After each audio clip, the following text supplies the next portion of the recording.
Selamat kembali kepada pedagang yang dihormati. Kripto tidak memerlukan simpanan, kripto akan baik-baik sahaja.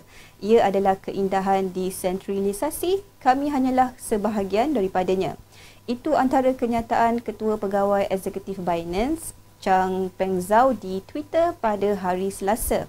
Sementara itu, pelabur bertaraf bilioner Tim Draper meramalkan Bitcoin akan mencecah $250,000 bagi satu shilling menjelang pertengahan tahun 2023.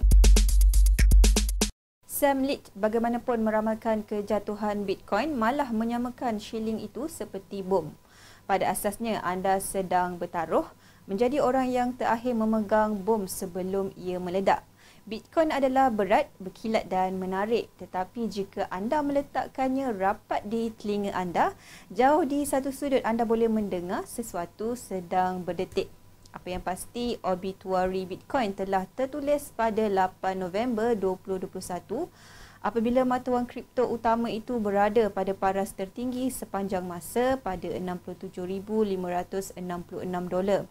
Kami akan ulas lebih lanjut mengenai isu ini dalam bahagian video yang lain selepas ini. Antara yang akan diulas adalah Bitcoin yang sebelum ini telah beberapa kali diisytiharkan mati. Baiklah, sekarang mari kita lihat bagaimana pasaran kripto dicorak dalam 7 hari terakhir baru-baru ini. Sebelumnya, mari kita imbas firma kripto yang telah muflis pada tahun ini. Antaranya Three Arrows Capital, Babel Finance, Celsius, Wedge, FTX dan BlockFi. Apa yang menarik, bekas Ketua Pegawai Eksekutif MicroStrategy, Michael Saylor menerangkan cara dan sebab FTX runtuh. Dalam temu bual baru-baru ini, Saylor menuduh Sam Bankman-Fried melakukan jenayah apabila menggunakan FTX sebagai simpanan peribadi. Beliau percaya bahawa pengasas FTX itu memanipulasi token udara untuk dirinya mendapatkan pinjaman berbilion dolar daripada wang pelanggan. Malah temu bual dan analisis Saylor mengenai krisis FTX membantu ramai peserta pasaran melihat bagaimana Bitcoin berbeza daripada aset-aset digital lain. Aset-aset digital dicipta untuk tidak mempercayai syarikat seperti BlockFi dan individu seperti Sam Bankman-Fried. Walaupun dengan keruntuhan itu, blockchain Bitcoin masih menghasilkan blok setiap 10 minit manakala protokol dan dompet kendiri berfungsi dengan baik. Secara keseluruhannya, pasaran kripto merosot kira-kira 20% berikutan pergolakan yang tinggi. Sementara itu, Bitcoin jatuh ke paras terendah 2 tahun. Bagaimanapun, apabila berita tentang kemerosotan BlockFi tercetus, mata wang kripto utama itu kekal kukuh, malah meningkat 4.5%. Pada masa ini, shilling itu didagangkan pada sekitar $16,828.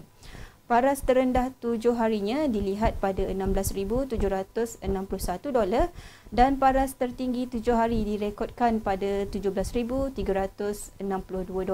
Secara keseluruhan, Bitcoin meningkat sebanyak 2.2% berbanding dolar AS dalam tempoh 7 hari terakhir. Mata wang kripto kedua terbesar berdasarkan had pasaran, Ether juga meningkat lebih tinggi dalam minggu pelaporan. Secara keseluruhannya, ia adalah kenaikan sederhana sebanyak 0.7%. Pada hari Rabu, harga disatukan dan didagangkan pada $1,232. Paras terendah 7 hari Ether direkodkan pada $1,225 dan paras tertinggi 7 hari adalah pada $1,302.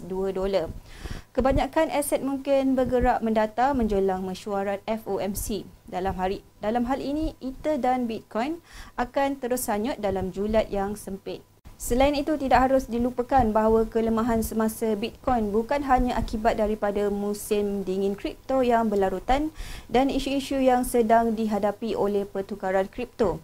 Ia juga menunjukkan bahawa aset digital adalah lebih rendah daripada dolar AS pada skala global. Oleh itu, terdapat penyelewangan antara kripto dan indeks saham AS. Selain itu, indeks saham AS menurun pada tahun 2022 disebabkan ketidaktentuan makroekonomi.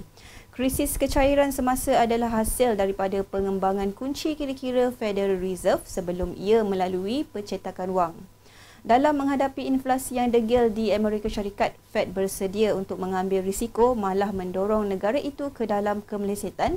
Oleh sebab itu, beberapa eksekutif bank AS termasuk David Solomon dari Goldman Sachs dan Jamie Dimon daripada JP Morgan telah memberi amaran minggu lalu.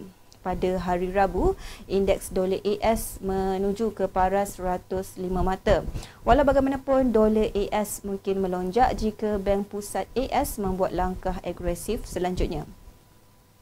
Bagaimanapun, ia masih harus dilihat sama ada dolar akan mendapat permintaan jika ekonomi Amerika tergelincir ke dalam kemelesetan.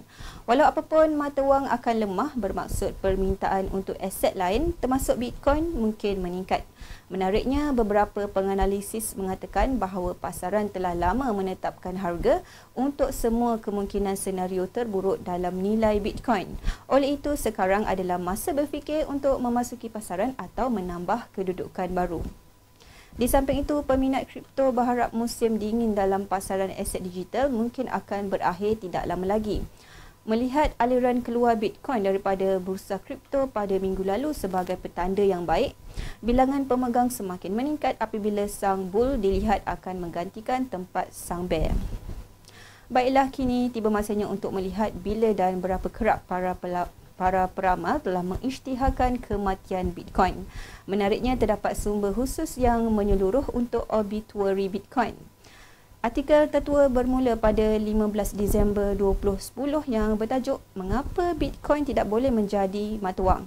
Artikel terbaru pula bertajuk "Bitcoin adalah dalam perjalanan menjadi tidak relevan", diterbitkan pada 30 November 2022.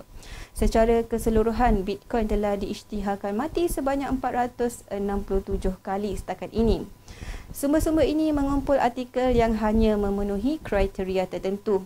Oleh itu, artikel mesti ditulis oleh seseorang yang mempunyai pengikut yang ramai atau tapak yang mempunyai trafik yang besar. Sementara itu, kandungan obituary Bitcoin mestilah eksplisit atau sangat jelas. Tiada penggunaan perkataan mungkin atau barangkali. Apapun, satu lagi minggu dalam pasaran kripto telah berlalu dan sejarah Bitcoin masih berterusan. Jika anda menonton video kami, anda pastinya orang yang percayakan kripto. Semoga aliran kripto akan segera memecut. Mata wang kripto seringkali dibandingkan dengan internet yang menanamkan optimisme bahawa aset digital akan menjadi popular seperti World Wide Web hari ini. Baiklah, kita telah pun sampai di penghujung review. Instaforex TV mengucapkan semoga dagangan anda produktif. Jumpa lagi dalam video kami yang seterusnya.